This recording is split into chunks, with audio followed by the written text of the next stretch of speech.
Assalamualaikum warahmatullahi wabarakatuh. Kembali lagi bersama saya Taufik Santosa dalam pembelajaran bahasa Indonesia untuk kelas 10. Nah, untuk saat ini kita akan belajar mengenai teks eksposisi. Dan apa saja yang dibahas di sini? Yang pertama, teks eksposisi adalah teks yang mengungkapkan pendapat seseorang, kemudian dijelaskan menggunakan argumen-argumen disertai fakta yang ada. Kadangkala teks eksposisi tersebut dinyatakan ulang melalui pernyataan ulang atau simpulan, bisa juga ada sarannya. Jadi bergantung penulisnya apakah ada simpulan atau tidak ya. Bagaimana dan apa saja yang akan dipelajari? Yang akan dipelajari di kelas ini yang pertama adalah menginterpretasi isi teks eksposisi. Artinya, kita akan mengenali apa sih teks eksposisi itu, bagaimana teksnya seperti apa saja ciri-cirinya, bagaimana cara mengembangkan teks eksposisi, termasuk melengkapi tesis dengan berbagai pendapat disertai dengan bukti yang nyata ya. Bagaimana menyempurnakan atau menyampaikan kembali sebuah teks eksposisi dengan bahasa kalian sendiri. Yang ketiga adalah menelaah struktur dan kebahasaan yang ada di teks eksposisi. Ya. Pertama, kalian menentukan strukturnya apa saja dalam teks eksposisi itu. Mana tesisnya atau pendapatnya, mana argumentasi yang disertai bukti, dan mana simpulan atau pernyataan ulang atau penegasan ulangnya seperti apa. Ya, bisa juga pakai saran ataupun tidak.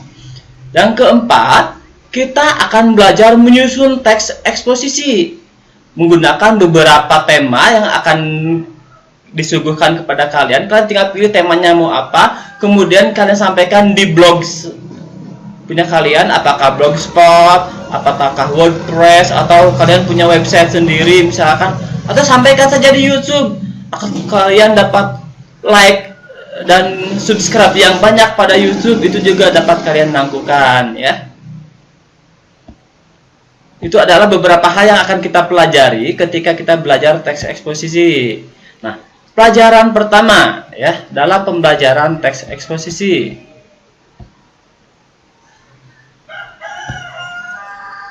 Teks eksposisi biasa digunakan seseorang untuk menyajikan gagasan. Kemudian, gagasan tersebut dikaji oleh penulis atau pembicara berdasarkan sudut pandang tertentu. Apakah dia sebagai orang yang melakukan, apakah dia sebagai orang yang memberikan pendapat saja, atau dia sebagai pembaca dari suatu tulisan eksposisi, kemudian disampaikan ulang.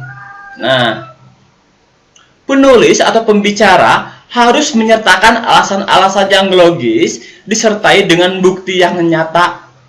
Dia tidak asal berpendapat, harus menggunakan alasan yang logis dan bukti yang nyata agar dapat dipertanggungjawabkan untuk membuktikan, mengevaluasi atau mengklarifikasi permasalahan yang akan dia sampaikan. Nah, bentuk teks ini biasa digunakan dalam keadaan atau kegiatan ceramah, kuliah, pidato, editorial seperti Media Indonesia ya. Misalkan terus liputan 6, opini dan sejenisnya untuk disampaikan kepada halayak banyak atau kepada orang banyak ya. Teks eksposisi juga banyak digunakan untuk memberikan penerangan ya atau pencerahan tentang pentingnya mengikuti program keluarga berencana atau tentang pentingnya menjaga kebersihan di lingkungan masyarakat tertentu, misalkan sekolah, di rumah, di pantai, di kota, di kolong jembatan, semua harus tertata secara bersih agar mudah dilihat oleh orang lain dan mempercantik daerah tersebut ya. Pembicara juga harus mampu menyampaikan pendapatnya disertai data pendukung yang kuat. Misalkan orangnya siapa yang berbicara, dia bekerja di organisasi apa, atau di lembaga pemerintahan apa, atau mungkin dia bekerja di WHO misalkannya, World Health Organization, ya seperti itu. Kenapa hal itu dilakukan? Agar pendengar atau pembaca mudah untuk mempercayai dengan apa yang disampaikan oleh seseorang yang berpidato, ya. Nah, di sini Bapak akan sampaikan beberapa hal mengenai contoh-contoh teks tesis dan bagaimana cara menyampaikan argumen-argumen yang disertai dengan bukti, ya.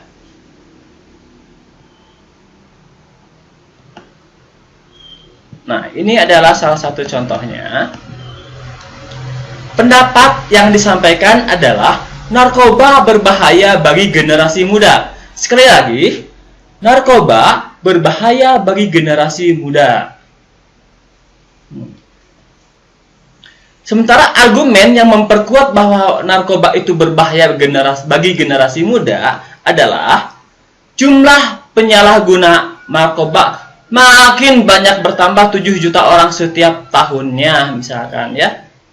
Yang kedua, sebagian besar diantaranya adalah para pelajar SMP, SMA, bahkan SD sudah menggunakan narkoba. Ya, sangat berbahaya sekali ini, ya. Kenapa berbahaya? Karena hal tersebut dapat membuat siswa SD, SMP, SMA tersebut makin malas untuk belajar, inginnya foya-foya, minta uang untuk kepada orang tua untuk dibelikan hal-hal yang ingin dia beli, sementara dia tidak berjuang untuk memperbaiki atau mempersiapkan hidupnya di masa depan. Contoh yang kedua tentang narkoba berbahaya bagi generasi muda adalah efek kerusakan akibat minuman keras dan narkotika tidak hanya mengenai diri sendiri, tetapi juga merugikan orang-orang yang di sekitarnya, misalkan keluarga. Ketika mabok, dia pikirannya tidak jernih, kadang-kadang dia mudah marah, memukuli orang dan lain sebagainya. Wah, nyerocos sana sini, berbicara tidak karuan hingga membuat orang sakit hati. Itu adalah ciri-ciri orang yang terkena efek minuman keras dan juga narkoba, seperti itu, ya. Contoh argumen yang ketiga tentang narkoba berbahaya bagi generasi muda adalah tak hanya ke skala kecil seperti keluarga, juga dalam skala besar. Miras dan narkoba akan menghancurkan sendi-sendi pembangunan nasional. Bagaimana membangun? Orang-orang mudanya juga pada teler, orang-orang mudanya juga pada males. Pembangunan tidak ada, diambil oleh negara, orang-orang dari negara asing. Bukan salah pemerintah kita sendiri, tapi salah pemudanya tidak mau bangkit untuk memotivasi diri sendiri agar dia dapat belajar, bekerja untuk mempersiapkan dirinya di masa depan, agar pekerjaan-pekerjaan yang ada tidak diambil alih oleh orang asing. Itu yang pertama. Maaf, itu yang ketiga, ya. Yang keempat, contoh argumen yang disampaikan mengenai narkoba berbahaya bagi generasi muda. Secara ekonomi, akan sangat banyak dana yang dihambur-hamburkan untuk membeli barang-barang yang haram. Apa itu? Minuman keras dan narkotika atau obat bius. Kecuali dalam bidang kedokteran mereka menggunakannya, ya. Misalkan untuk wanita yang akan dioperasi, dia menggunakan beberapa narkoba agar tidak terasa sakit. Seperti itu, ya, seperti ibu-ibu yang melahirkan, dioperasi sesar, dia harus menggunakan narkoba tersebut untuk menahan rasa sakitnya. Di perang, misalkan ketika seseorang tertembak, prajurit tertembak, untuk menahan rasa sakitnya dia menggunakan narkotika hanya untuk menahan rasa sakit. Kalau untuk foya-foya, ya, itu adalah contoh salah satu hal yang dapat digunakan ketika kalian harus menggunakan narkoba. Bukan berfoya, orang tidak apa-apa, orang tidak sakit menggunakan narkoba, teler lah, dan dia bersiap untuk tidak berkembang di masa depannya, bersiap-siap untuk ke neraka, karena itu memang haram atau diharamkan oleh agama, ya. Nah, selanjutnya tentang argumen sudah disampaikan, tentang pendapat yang disampaikan yang dilengkapi argumen dan bukti-bukti yang nyata sudah disampaikan. Sekarang rekomendasi dari narkoba berbahaya bagi generasi muda adalah generasi muda atau calon penerus seharusnya menyiapkan diri menjadi generasi yang berkualitas dengan 3 cara. Apa saja caranya? Pertama, belajar untuk mempersiapkan diri bahwa dia mampu bersaing di masa depan. Yang kedua, dia tidak mabuk-mabukan. Dia getol ibadah karena dia harus mempersiapkan diri untuk masa depan. Dia juga harus berdoa kepada Allah yang menciptakan dirinya bahwa dia harus berusaha untuk dunianya. Dia harus berdoa untuk dunia dan akhiratnya agar dia bersiap diri di akhirat nanti, ya. Itu adalah rekomendasinya. Yang ketiga, gunakan hal-hal yang halal. Apa saja? Belajar tidak mencontek. Kalau mencontek berarti dia tidak halal dengan apa yang dia pelajari, ya. Ingat, tidak halal artinya dia ada barang haram, pikiran haram dalam dirinya sendiri. Itu harus dihindari. Bersikaplah jujur. Nilai itu bergantung bagaimana cara kalian belajar dan mau atau tidak belajar, ya. Itu adalah nilai yang ada. Nanti Allah akan memberikan segala macam penghidupan di masa depan bergantung dari Allah. Kita ingin menjadi dokter, kalau Allah tidak mengizinkan, mungkin kalian bisa menjadi dokter yang lainnya, bukan di rumah sakit, tapi dokter komputer misalkan, dokter mekanik di motor, mobil, ya. Itu bisa saja kalian dapatkan, ya. Sekarang kita akan lanjutkan ke materi selanjutnya. Tentang apa materi selanjutnya? Nah, tentang kalimat fakta dan opini, ya. Contoh kalimat fakta adalah Kementerian Hukum dan Hak Asasi Manusia hingga tanggal 13 Mei 2013 mencatat ada 1.812 narapidana dan tahanan di Indonesia. Nah, yang 51.899 orang diantaranya terkait kasus narkoba. Penggunanya, ingat penggunanya. Kalau penjualnya dihukum mati, pengedarnya dihukum mati, pembuatnya apalagi pembuatnya, ya. Kalimat opininya adalah sebagai generasi muda, calon penerus perjuangan bangsa, sudah seharusnya kita menyiapkan diri menjadi generasi yang berkualitas dengan tidak menggunakan narkoba, tidak mabuk-mabukan, tapi kita belajar untuk mempersiapkan diri kita di masa depan ketika kita punya anak, punya cucu. Agar kita tidak merasa kerepotan dengan hal-hal duniawi, kita harus mempersiapkan diri kita sejak dini, sejak kecil, ya. Belajar sungguh-sungguh, membantu orang tua, itu harus banyak kalian lakukan, ya. Nah, itu adalah perbedaan kalimat opini. Biasanya ada di tesis, sementara kalimat fakta dan argumentasinya biasanya ada di bagian argumentasi, ya. Ada bukti-bukti yang nyata di sana. Sementara opini dia biasanya ada di tesis. Nah, seringkali teks eksposisi diikuti dengan rekomendasi atau pernyataan umum atau simpulan, bukan pernyataan umum, rekomendasi atau penegasan ulang atau simpulan untuk meyakinkan pembaca atau pendengar bahwa ini nih hal-hal pokok yang sudah diterangkan tadi, ya. Teks eksposisi juga dikembangkan berdasarkan gagasan pokok yang dinyatakan dalam tesis atau pernyataan pendapat untuk menguatkan pendapat tersebut dengan argumen-argumen yang jelas dan nyata. Tesis yang disampaikan adalah gagasan pokok dari teks tersebut, kemudian dikembangkan menjadi sebuah paragraf utuh dengan menambahkan gagasan-gagasan penjelas berupa argumen dan bukti-bukti yang nyata, ya. Teks eksposisi adalah teks yang dibangun oleh pendapat atau opini, kemudian diikuti dengan struktur teks eksposisi yang terdiri atas tesis atau pendapat, argumentasi dan bukti nyata, serta yang ketiga adalah penegasan ulang. Jadi struktur dari teks eksposisi itu apa saja? Tesis atau pernyataan pendapat, yang kedua argumentasi dan bukti nyata, yang ketiga ada penegasan ulang atau simpulan atau kesimpulan sama saja, ya. Tesis atau pernyataan pendapat adalah bagian pembuka dalam teks eksposisi. Bagian tersebut berisi pendapat umum yang disampaikan penulis terhadap permasalahan yang diangkat dalam teks eksposisi tersebut. Nah, bagaimana dengan argumentasi?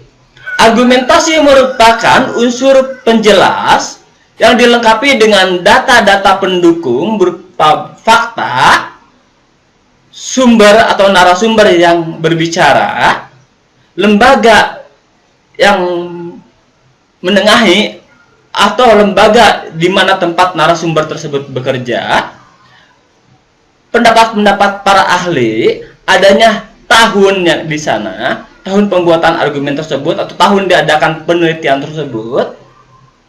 Nah, bagaimana argumen yang baik? Nah, argumen yang baik itu harus mampu mendukung pendapat yang disampaikan penulis atau pembicara di pernyataan umum atau di tesis, agar orang yakin dengan apa yang disampaikan oleh penulis atau pembicara tersebut, bahwa ini adalah bukti yang nyata dari hasil penelitian kami, atau dari apa yang kami sampaikan, atau dari apa yang saya sampaikan.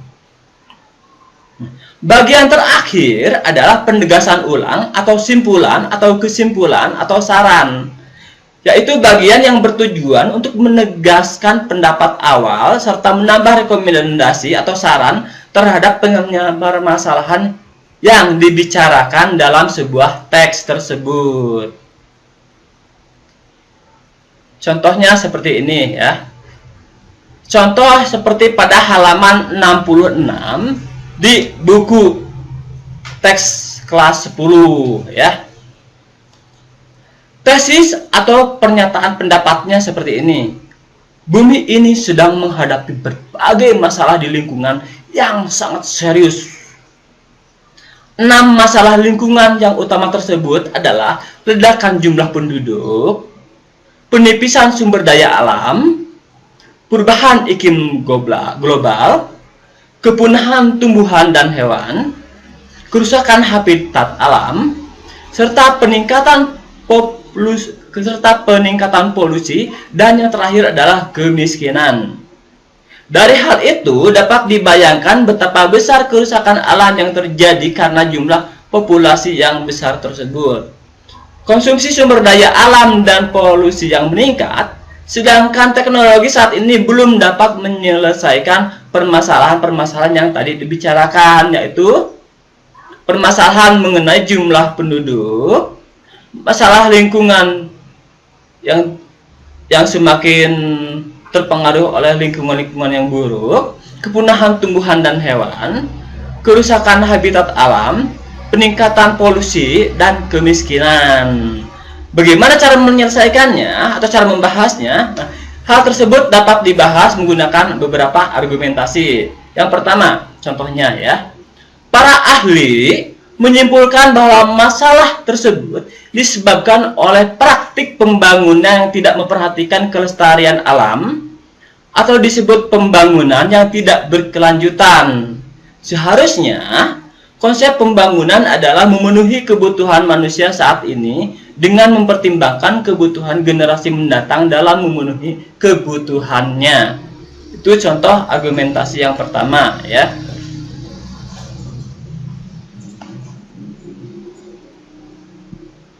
Contoh argumentasi yang kedua.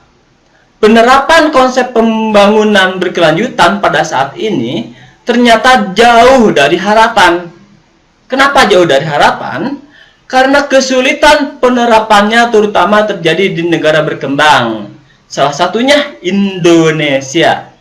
Sebagai contoh, setiap tahun di negara kita diperkirakan terjadi penebangan hutan seluas 3.180.243 hektar atau seluas 50 kali luas kota Jakarta.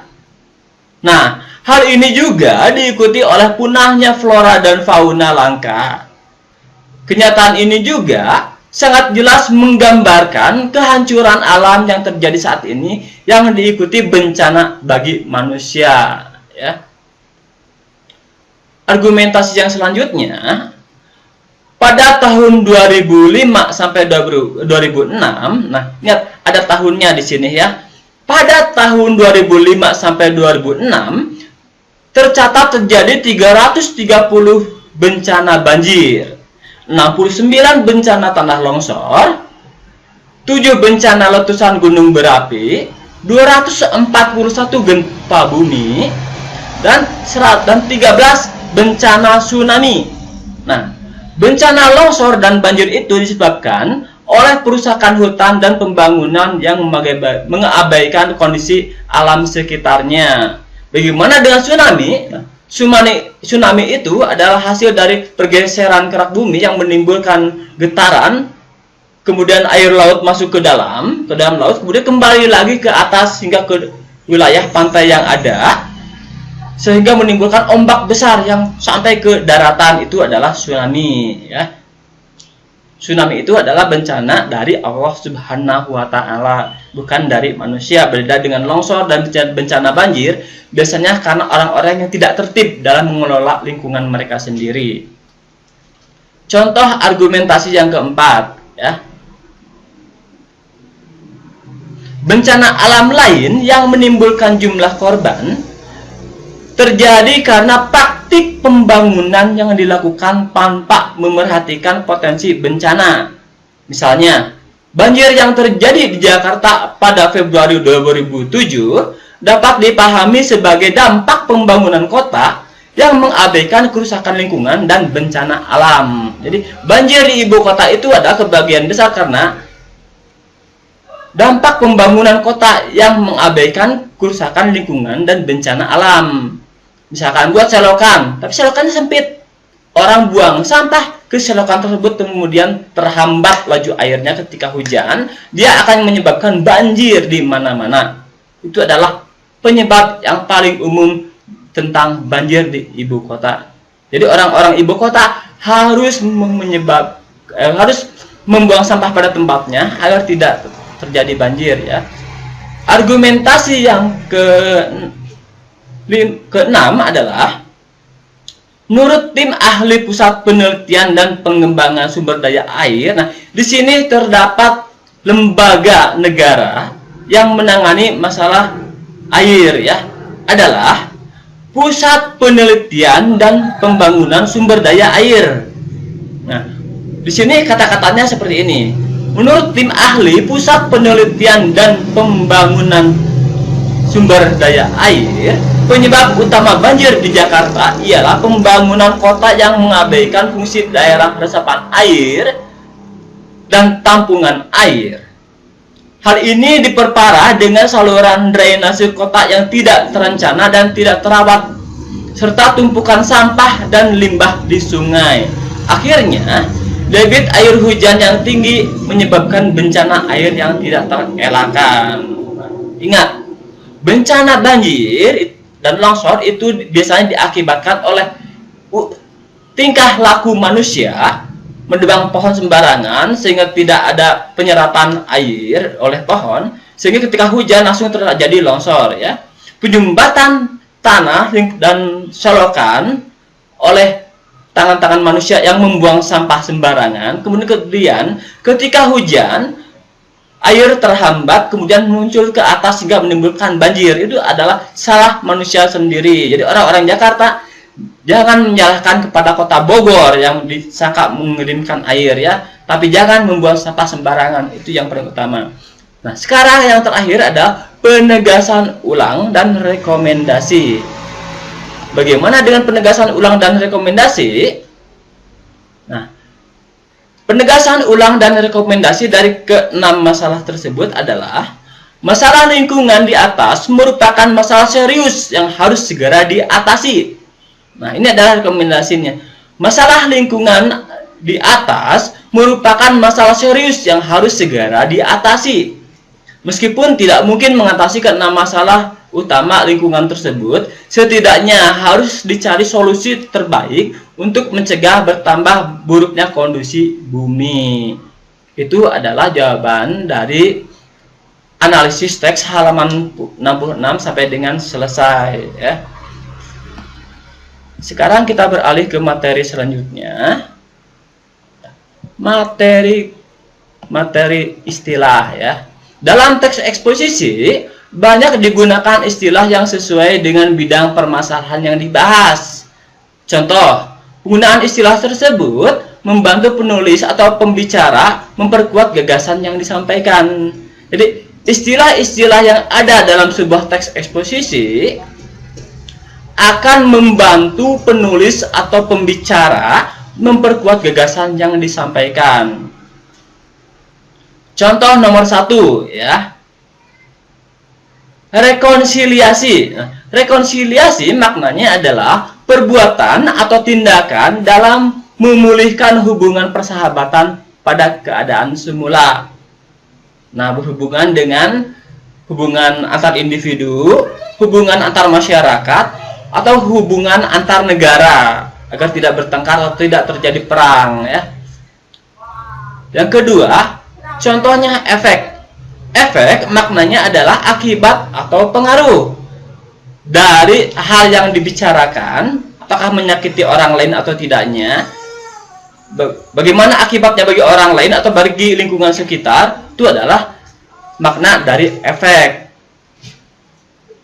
Yang ketiga maksudnya ya, ide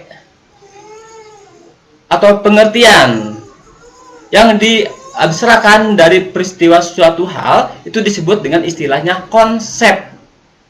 Jadi konsep itu apa? Konsep adalah ide atau pengertian yang diabstrakkan atau diterjemahkan ulang atau dijelaskan lagi dari suatu peristiwa yang terjadi ya. Yang keempat adalah indikasi. Indikasi yaitu tanda-tanda yang menarik perhatian atau petunjuk. Ini adalah menurut KBBI Kamus Besar Bahasa Indonesia ya. Pembalakan. Nah, yang kelima adalah pembalakan. Apakah pembalakan itu? Pembalakan adalah kegiatan menebang pohon untuk mendapatkan kayu yang secara gelondongan ya, masih bulat-bulat kayunya. Kemudian mereka tidak memiliki izin, mereka tebang. Setelah mereka tebang, mereka angkut, mereka jual di kota tanpa surat izin, tanpa reboisasi ya. Kata yang keenam adalah toksin. Apakah toksin itu? Nah, toksin adalah zat racun yang dibentuk dan dikeluarkan oleh organisme yang menyebabkan kerusakan radikal atau kerusakan hebat dalam suatu struktur atau faal ya. Kerusakan total hidup manusia atau hewan, atau keefektifan organisme pada suatu bagian hingga keefektifan dia sendiri, bagaimana dia berkembang menjadi semakin lemah. Itu toksin, misalnya virus, atau yang sekarang lebih dikenal dengan istilah COVID-19 ya. Tuh.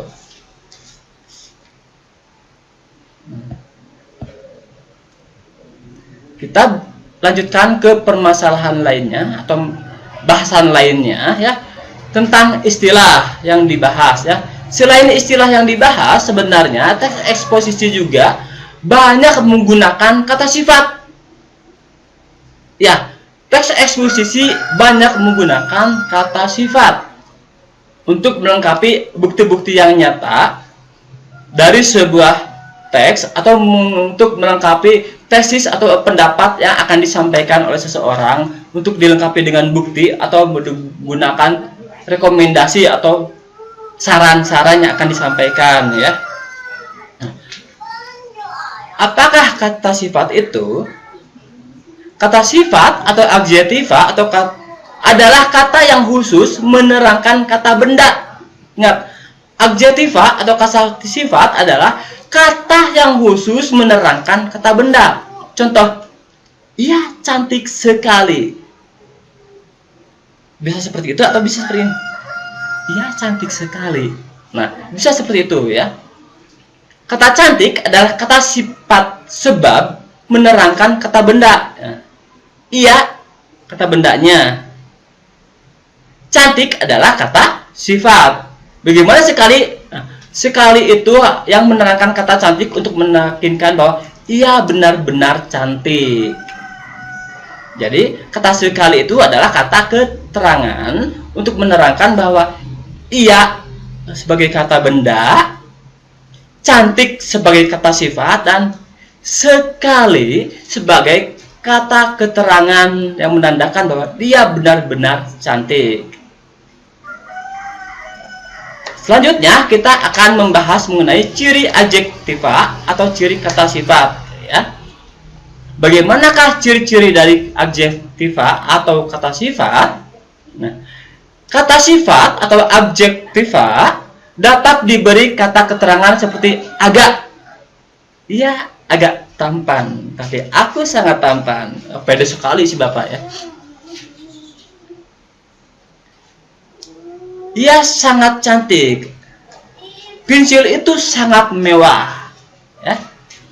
Ia adalah gadis paling cantik di hatiku. Dia sangat jelek sekali. Siapa jelek sekali? Monyet. Ya, monyet pasti jelek sekali dibandingkan dengan manusia-manusia yang ada, ya.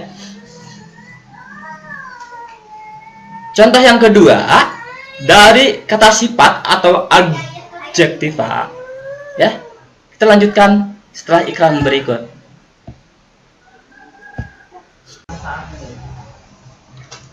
Assalamualaikum warahmatullahi wabarakatuh. Kita lanjutkan pembelajaran kita hari ini.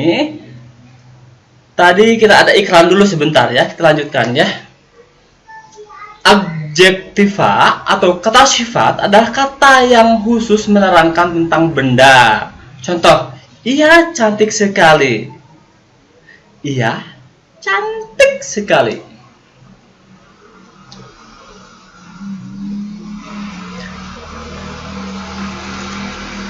Kata sifat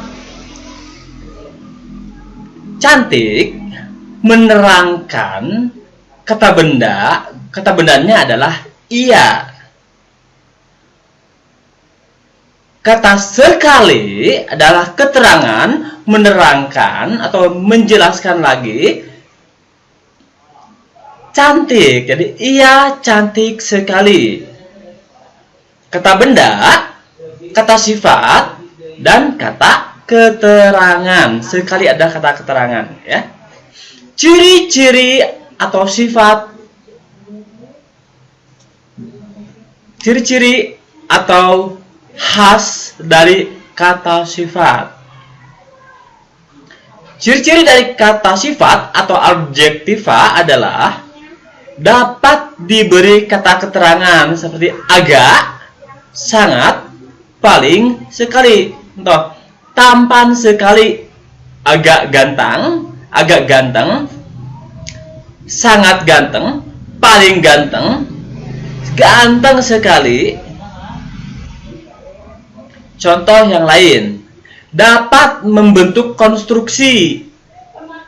Se tambah kata sifat tambah nya, ya. Se tambah kata sifat, diulang kata sifatnya, tambah nya. Contoh, secantik-cantiknya. Adjektiva dari serius atau sungguh. Contohnya ya, sungguh-sungguh.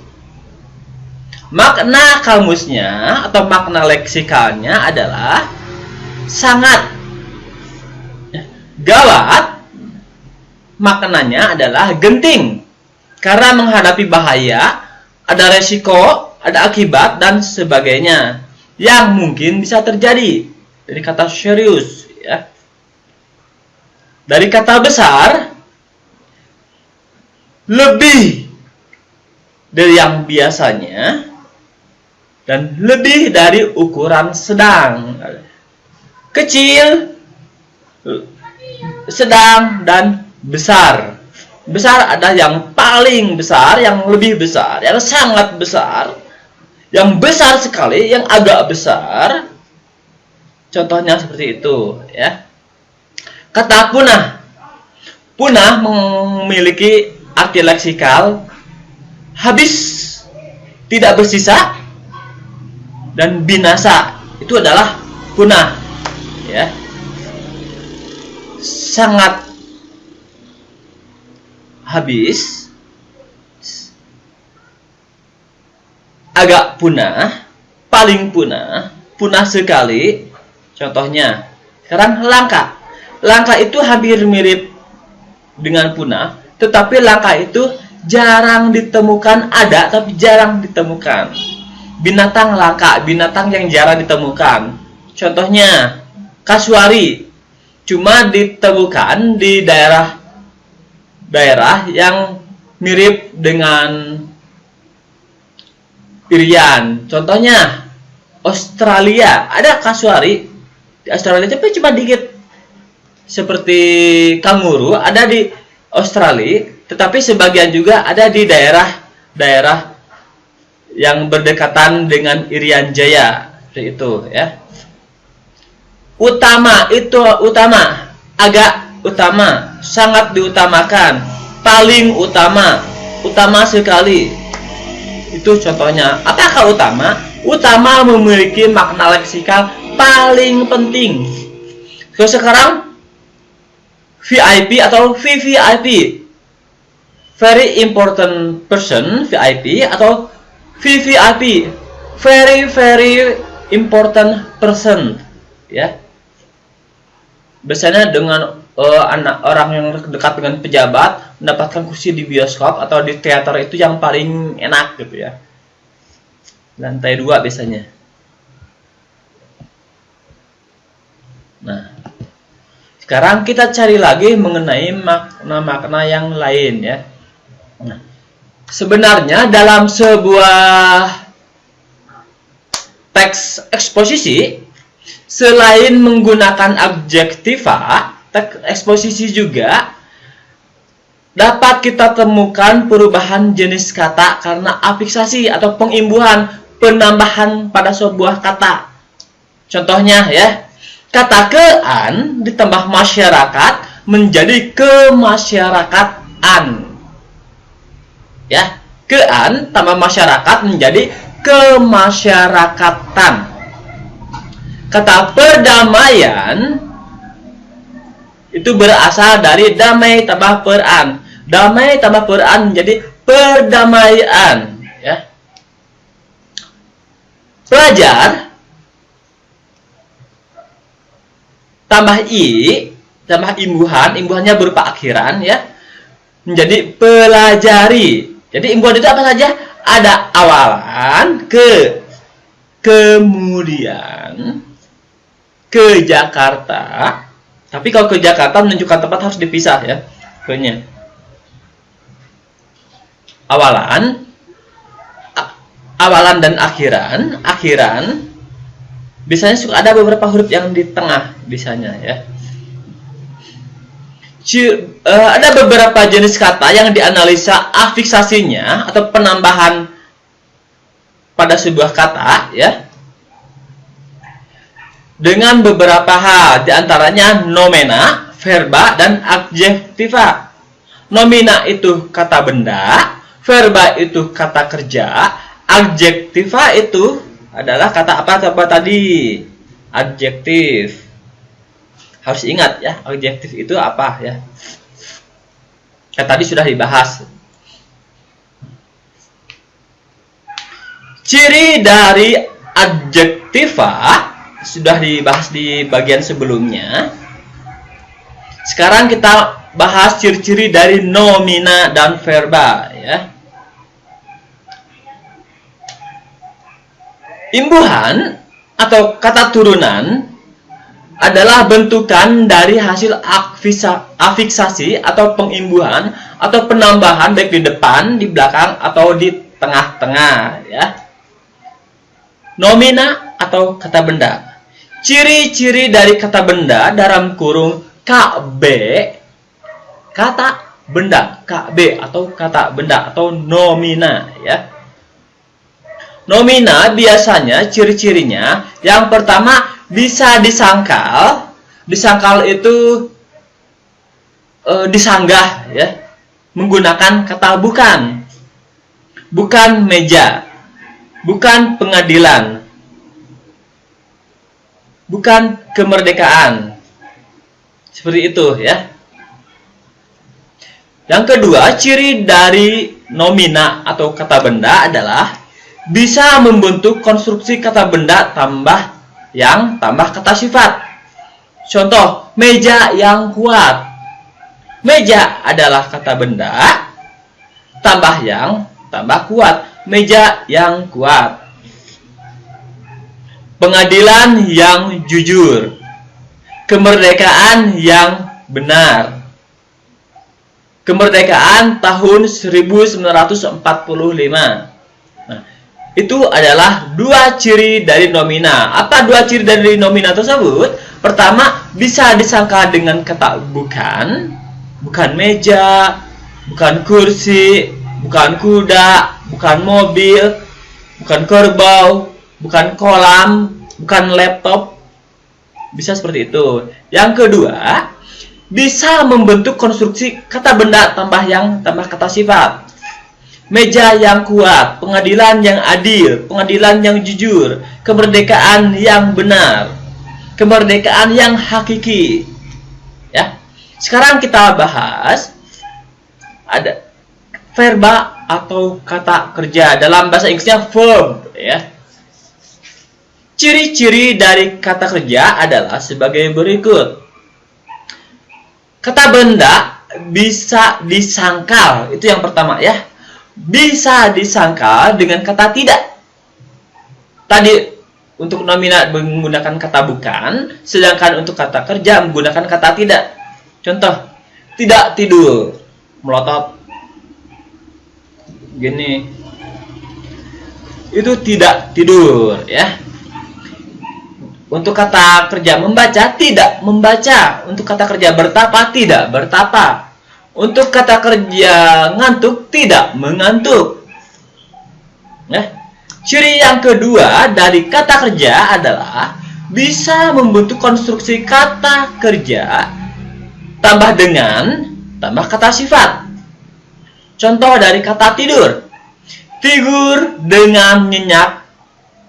Dari kata membaca secara teliti. Dari kata bertapa dengan tekun. Itu adalah contohnya. Contoh yang lain bagaimana? Saya berbicara dengan suara lantang. Lantang artinya suara yang jelas terdengar. Ya. Seperti membaca puisi harus menggunakan berbicara secara lantang. Berdasarkan jenis predikatnya, ada dua jenis kalimat verba ya. Berdasarkan jenis predikatnya ada dua jenis kalimat verba atau verb ya, atau kalimat kerja ya. Yang pertama, kalimat aktif transitif, aktif transitif atau eka transitif. Oh, itu ya. Cut dulu.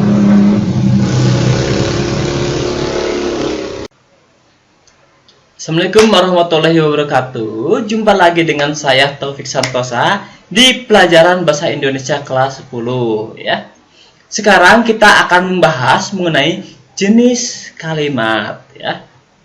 Berdasarkan jenis predikatnya, huruf P atau predikat atau kata kerja, berdasarkan jenis kata kerja, ada dua jenis kalimat, yaitu kalimat verba, yakni kalimat yang predikatnya berwujud kata kerja, atau frasanya berbentuk benda. Sedangkan kalimat nomina, yang lain adalah kalimat nomina, yaitu kalimat yang predikatnya selain kata kerja. Ya. Berikut akan saya sampaikan tentang pembagian kalimat verba atau kalimat kata kerja. Ya, kalimat verba atau pembagian kalimat yang memiliki ciri khas kata kerja ada dua kalimat. Yang pertama adalah kalimat aktif transitif atau biasa disebut juga dengan eka transitif. Jadi kalimat aktif transitif sama dengan kalimat eka transitif. Harus memiliki objek. Nah, harus memiliki objek. Contohnya, ia membaca buku pelajaran. Ia subjek, membaca predikat, Buku pelajaran adalah objek yang dibaca. Yang kedua, ada kalimat dwitransitif. Apakah kalimat dwitransitif itu? Yaitu kalimat yang membutuhkan kehadiran objek dan pelengkap. Contoh, ibu menjahitkan adik saya baju baru. Tidak bisa seperti ini. Ibu menjahitkan. Tidak ada objek, tidak ada pelengkap. Bingung kan? Tapi kalau seperti ini, ibu menjahitkan adik saya. Hanya objek saja. Ibu, subjek, menjahitkan predikat, adik saya, objek. Ibu menjahitkan adik saya. Apa yang dijahitkan oleh ibu untuk adik saya? Baju baru. Itu adalah pelengkap. Ya. Ibu menjahitkan adik saya baju baru. Ibunya subjek, menjahitkan predikat, adik saya objek, baju baru adalah pelengkap. Kita akan bahas kalimat yang ketiga, yaitu kalimat semi-transitif, yaitu kalimat yang boleh diikuti objek, boleh juga tidak. Contoh, adik menulis. Adiknya adalah subjek, menulisnya adalah predikat. Bisa juga ditambah seperti ini. Adik menulis cerita. Adik, subjek, menulis. Predikat, cerita, itu adalah objek. Adik menulis cerita. Subjek, predikat, objek. Ya. Kalimat yang keempat dari kalimat verba adalah kalimat aktif intransitif. Kalimat aktif intransitif, yaitu kalimat yang tidak menggunakan objek. Contohnya, subjek dan predikat. Adik tidur. Adik subjek, tidur adalah predikat. Sekarang, yang selanjutnya, kalimat aktif intransitif yang kedua, subjek, predikat, pelengkap. Polisi bersenjatakan pistol di pasar. Ya, polisi adalah subjek, bersenjatakan adalah predikat, tapi menggunakan kata ber, ya. Ini artinya dia intransitif, ya. Pistol, objek, di pasar, itu adalah keterangan atau pelengkap, ya. Ciri yang lainnya dari kalimat aktif intransitif yang ketiga, ayah berdagang, ya, boleh ada, boleh tidak pelengkapnya, ya. Ayah berdagang, subjek dan predikat. Ayah berdagang buah-buahan, subjek, predikat, objek. Ayah subjek, berdagang predikat, buah-buahan adalah objek yang didagangkan atau yang dijual oleh ayah.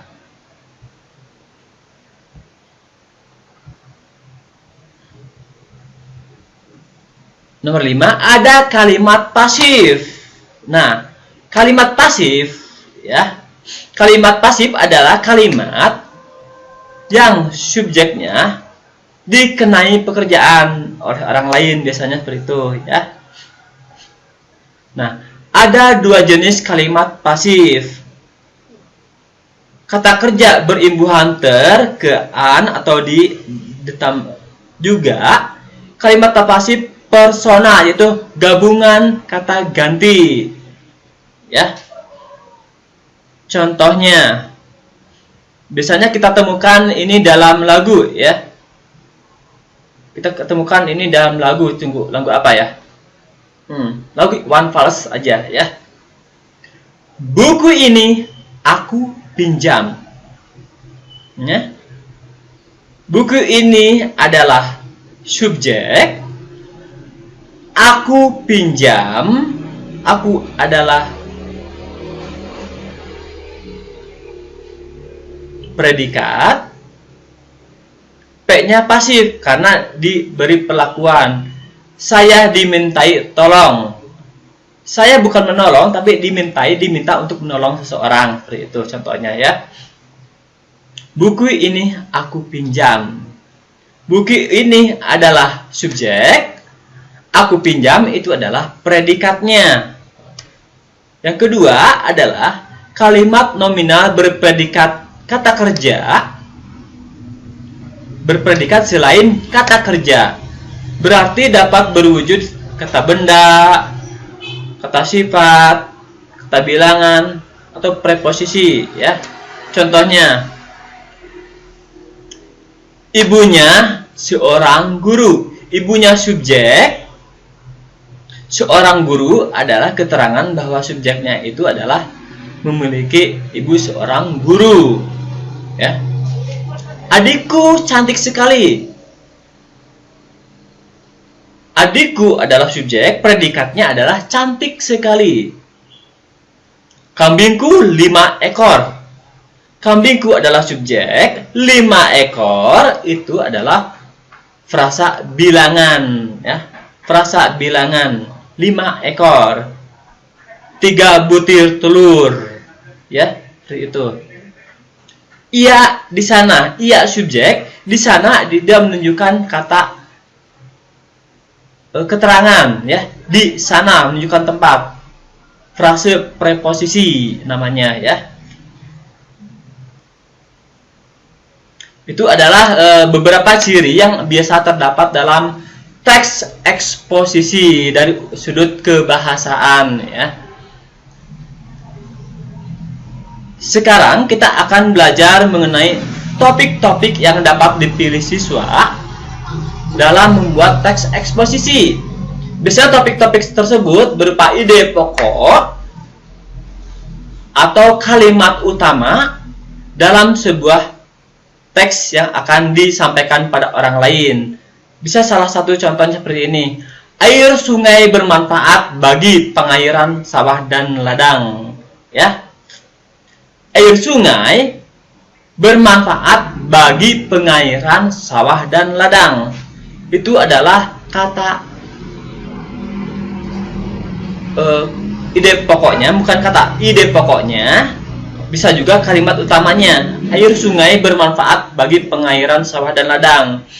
Di bagian argumentasi, kalian harus menjelaskan bahwa manfaat air sungai bagi pengairan sawah dan ladang itu apa saja, apa buktinya, ada tidak di sana, akibatnya apa yang terjadi jika sawah dan ladang tidak diairi oleh air sungai. Misalkan sawah dan ladang diairi air limbah, bermanfaat atau tidak? Oh, jangan-jangan pohon-pohon pada mati semuanya ya. Silahkan kalian buktikan dengan bahasa kalian sendiri. Contoh topik yang kedua adalah sampah yang dibuang ke sungai akan menyumbat aliran sungai. Kalian jelaskan bagaimana penjelasan mengenai ide pokok atau kalimat utama tersebut ya. Yang ketiga adalah pentingnya guruan tentang pelestarian lingkungan hidup. Cari di kamus apakah arti guruan tersebut ya, tugas kalian itu. Nomor 4, penyebab utama kerusakan alam adalah perilaku manusia.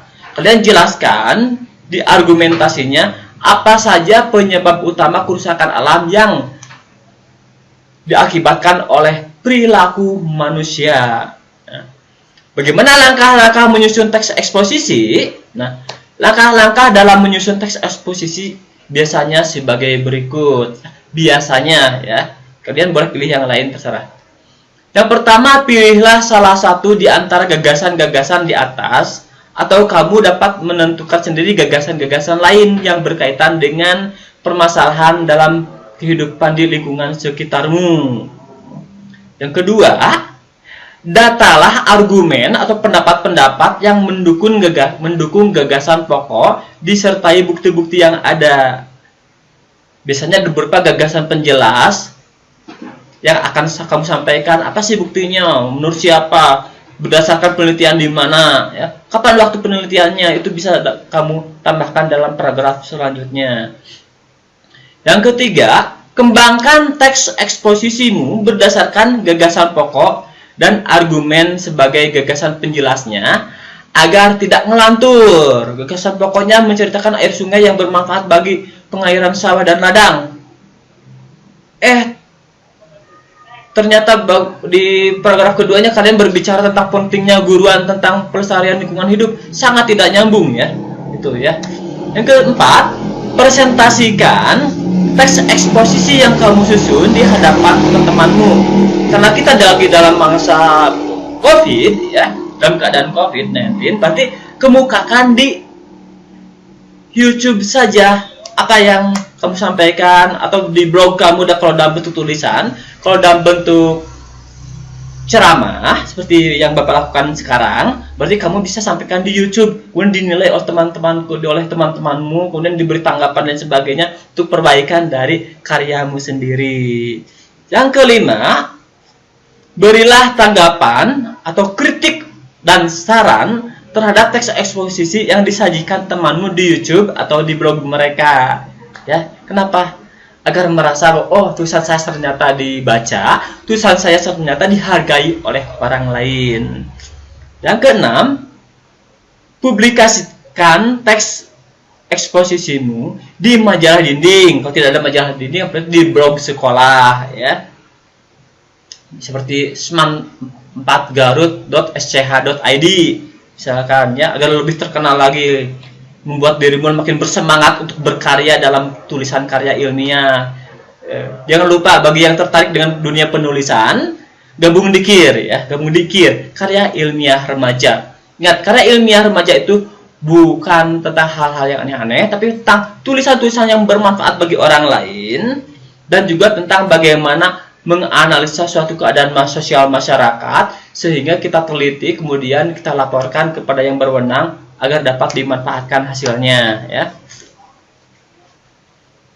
Selanjutnya, kamu diharapkan dapat membuatnya, tapi kalaupun tidak dapat membuatnya, silahkan di WhatsApp kepada Bapak dengan nomor yang sudah Bapak sampaikan pada kalian di grup Google Classroom ataupun di grup WhatsApp khusus untuk pelajaran bahasa Indonesia kelas 10 ya. Nah, untuk selanjutnya silahkan kalian buat sebuah teks eksposisi. Nanti Bapak akan contohkan dalam bentuk tulisan bagaimana cara membuat teks eksposisi ya. Kemudian Bapak akan tanggapi, setelah itu kalian coba jawab beberapa pertanyaan mengenai teks eksposisi yang Bapak ajukan pada kalian ya. Ini menurut Bapak adalah sebuah materi lengkap dari teks eksposisi, satu kali penyampaian, tidak beberapa kali penyampaian, karena kalian belajar menggunakan online. Mudah-mudahan dapat dimengerti. Kalau tidak dapat mengerti, silahkan di play ulang saja ya. Maaf kita tidak bertemu secara langsung, mudah-mudahan kita cepat-cepat bertemu secara langsung. Wassalamualaikum warahmatullahi wabarakatuh. Semoga tetap semangat. Semoga kalian diberikan kesehatan dan kuota juga oleh Allah Subhanahu wa taala dalam pembelajaran bahasa Indonesia di kelas 10. Terima kasih. Wassalamualaikum warahmatullahi wabarakatuh. Dadah.